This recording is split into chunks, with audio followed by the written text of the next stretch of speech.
ভুল সিদ্ধান্ত, মাত্র একটা, আর সব স্বপ্ন থেমে যায়। আজকের গল্পটা সেই মানুষটাকে নিয়ে, যে টাকা জোগাড় করেছিল, সাহস ছিল, ইচ্ছাও ছিল, কিন্তু প্রথমেই সেই টাকা এমন জায়গায় ঠেলে দিল যেখানে দেওয়ার কথা ছিল না, এবং সেদিন থেকেই বিজনেস শুরু হওয়ার আগেই শেষ হয়ে গেল। ঢাকার বাইরে একটা ছোট শহর, মধ্যবিত্ত পরিবার। বাবা সরকারি চাকরি করেন, মা সংসার সামলান।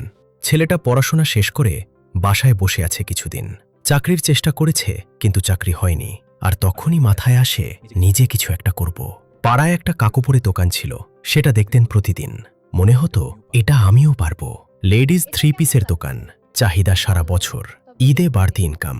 মেয়েরা, বউরা, মায়েরা সবাই কেনে। বাবার কাছে কথা বলল। বাবা বললেন, টাকা কোথা থেকে আসবে? সে বলল, আমি ব্যবস্থা করব। আপনি কি এই মুহূর্তটা চেনেন, যখন সিদ্ধান্ত নিয়ে ফেলেছেন কিন্তু কেউ বিশ্বাস করছে না? প্রায় 1 বছর লাগলো। মামার কাছ থেকে 1 লাখ, বন্ধুর কাছ থেকে 50,000, ব্যাংক থেকে ছোট একটা লোন, নিজের জমানো কিছু। মোট জমা হলো 5 লাখ টাকা। এই 5 লাখ টাকা তার কাছে শুধু টাকা ছিল না, এটা ছিল বিশ্বাস, মানুষের আস্থা, নিজেকে প্রমাণ করার একমাত্র সুযোগ। কিন্তু এখানেই শুরু হলো আসল সমস্যা। সে জানত না ক্যাপিটাল মানে শুধু টাকা না, ক্যাপিটাল মানে হলো সিদ্ধান্ত। কোথায় লাগাবে, কতটুকু লাগাবে, কখন লাগাবে। সে দোকান নিল বাজারের মূল সড়কে, ভালো জায়গা, কিন্তু ভাড়া বেশি, মাসে 12,000। জায়গা ভালো হলে কাস্টমার আসবে, এই লজিকে। তারপর শুরু হলো সাজানো। ভেতরে কাঠের তাক বানালো, 3 পিস ঝোলানোর জন্য সুন্দর র‍্যাক কিনলো, মেঝেতে টাইলস করালো, এলইডি লাইট লাগালো, ট্রায়াল রুম বানালো। ডেকোরেশনের কোনো কমতি রাখল না। বাইরে বড় সাইনবোর্ড, মা 3 পিস কালেকশন। দোকান দেখতে হলো ছকছকে। পাড়ার মানুষ বলল, একেবারে শহরের দোকানের মতো হয়েছে। 5 লাখের মধ্যে 3.5 লাখ খরচ হয়ে গেল দোকান খোলার আগেই। হাতে পড়ে রইল মাত্র 1.5 লাখ টাকা। পরিবার বলল, বাহ, দোকান তো দারুণ হয়েছে। মা বললেন, এবার ভালো চলবে। বন্ধু বলল, এলাকায় এত সুন্দর দোকান আর নেই। সে খুশি হলো, কিন্তু ভেতরে ভেতরে একটা চাপ ছিল। 1.5 লাখ টাকায় 3 পিসের স্টক কিনতে হবে, প্রথম মাসের ভাড়া দিতে হবে, কারেন্ট বিল দিতে হবে, লোনের কিস্তি আসছে। একটা লেডিজ 3 পিসের দোকানে বিভিন্ন বিভিন্ন ডিজাইন স্টক রাখতে হলে কমপক্ষে লাগে 3 লাখ টাকার মাল। লিলেন, সুতি, জর্জেট, কটন, বিভিন্ন কাপড়ের, বিভিন্ন ডিজাইনের, বিভিন্ন দামের। কাস্টমার এলে যদি ভ্যারাইটি না পায়, ফিরে যায়। আর একবার ফিরে গেলে সহজে আর আসে না। 1.5 লাখে সেটা সম্ভব না। দোকান খুলল। তাকে কিছু 3 পিস আছে, কিন্তু ভ্যারাইটি কম। বেশিরভাগ একই ধরনের কাপড়, ডিজাইন সীমিত, দামও কাছাকাছি। কাস্টমার এলো, দেখল, জিজ্ঞেস করল, ভাই, লিলেন 3 পিস আছে? নেই। Georgette collection? 2-1টা আছে। 500 টাকার মধ্যে কিছু আছে? নেই। কাস্টমার চলে গেল পাশের পুরনো দোকানে, যেখানে তাক ভরা। দোকান পুরনো, কিন্তু মাল আছে। প্রথম সপ্তাহ গেল, বিক্রি হলো সামান্য, ভাড়াও গেল, লোনের কিস্তিও গেল, হাতে আর প্রায় কিছু নেই। সে আবার মাল কিনতে গেল, টাকা নেই।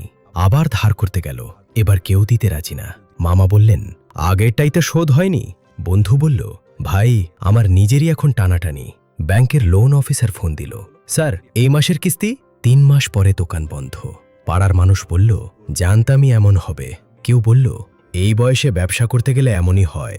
কেউ বলল, চাকরি করলেই ভালো ছিল। কেউ বলল, এত সুন্দর দোকান, তবু চলল না। সেই শেষ কথাটা তাকে সবচেয়ে বেশি কষ্ট দিল। সে চুপ করে বসে রইল, মনের ভেতরে একটাই প্রশ্ন, ভুলটা কোথায় হলো? সুন্দর দোকান মানুষকে একবার ঠকায়, কিন্তু ভালো মাল মানুষকে বারবার ফিরিয়ে আনে।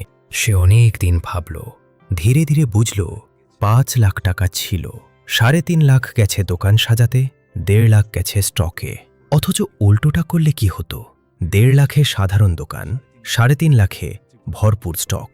লিলেন 3 পিস, জর্জেট, সুতি, কটন। কম দামের আছে, বেশি দামেরও আছে। কাস্টমার একবার আসলে খালি হাতে ফিরত না, দ্বিতীয়বার আসত। পরিচিতদের বলতো, ব্যবসা দাঁড়িয়ে যেত আস্তে আস্তে। কিন্তু সে উল্টো পথে হেঁটেছিল। আপনি যদি সেদিন তার জায়গায় থাকতেন, 5 লাখ টাকা হাতে, লেডিজ 3 পিসের দোকান দেওয়ার স্বপ্ন মাথায়, আপনি কি আলাদা কিছু করতেন? সে আবার শুরু করল, এবার ছোট করে। ছোট দোকান, ভাড়া কম, মাসে 6,000, ভেতরে সাধারণ তাক, বাইরে ছোট সাইনবোর্ড, কিন্তু মাল ভরা। লিলেন 3 পিস আছে, জর্জেট আছে, 300 থেকে শুরু করে 2000 পর্যন্ত, সব বয়সের জন্য। প্রথম মাসে লাভ কম, কিন্তু টাকা ছিল। দ্বিতীয় মাসে একটু বাড়ল, তৃতীয় মাসে আরও। পাড়ার মহিলারা বলতে শুরু করল, ওই দোকানে গেলে ভ্যারাইটি পাওয়া যায়। এটাই ছিল আসল সম্পদ, তাকে বা লাইটে না, মানুষের মুখে। 6 মাস পরে সে প্রথমবারের মতো দোকানে একটা নতুন র‍্যাক কিনল, লাভের টাকায়, ধারের টাকায় না। পার্থক্যটা এখানেই। প্রথমবার সে দোকান বানাতে গিয়েছিল, দ্বিতীয়বার সে বিজনেস বানাতে গেল। দুটো দেখতে এক মনে হয়, কিন্তু ভেতরে আলাদা। এই গল্প থেকে 3টা কথা মনে রাখার আছে। 1, লেডিজ 3 পিসের দোকানে কাস্টমার আসে ভ্যারাইটি দেখতে। লিলেন চাইলে লিলেন পাবে, জর্জেট চাইলে জর্জেট পাবে। এই নিশ্চয়তাটা তৈরি করতে হয়। শুরুতে সবচেয়ে বেশি টাকা দিন স্টকে, দোকান পরেও সাজানো যাবে। 2, যে কোনো ব্যবসায় প্রথম 3 মাস টিকে থাকার টাকা আলাদা রাখতে হয়। ভাড়া, বিল, লোনের কিস্তি, এগুলো বিজনেস শুরুর আগেই ক্যালকুলেট করুন। এই হিসাব না করলে দ্বিতীয় মাসেই দেওয়ালে পিঠ ঠেকে যায়। 3, এক ক্যাটেগরিতে ফোকাস করুন। 3 পিস বিক্রি করলে শুধু 3 পিসেই সেরা হওয়ার চেষ্টা করুন।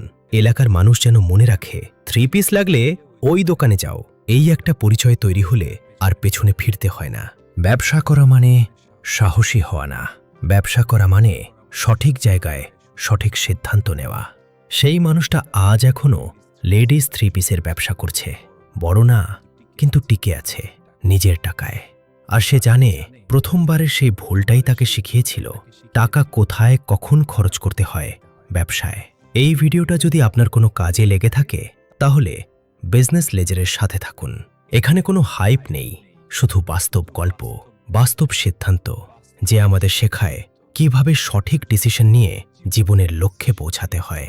দেখা হচ্ছে পরবর্তী ভিডিওতে। সে পর্যন্ত নিজের জীবনের ডিসিশন নিয়ে ভাবুন। আল্লাহ হাফেজ।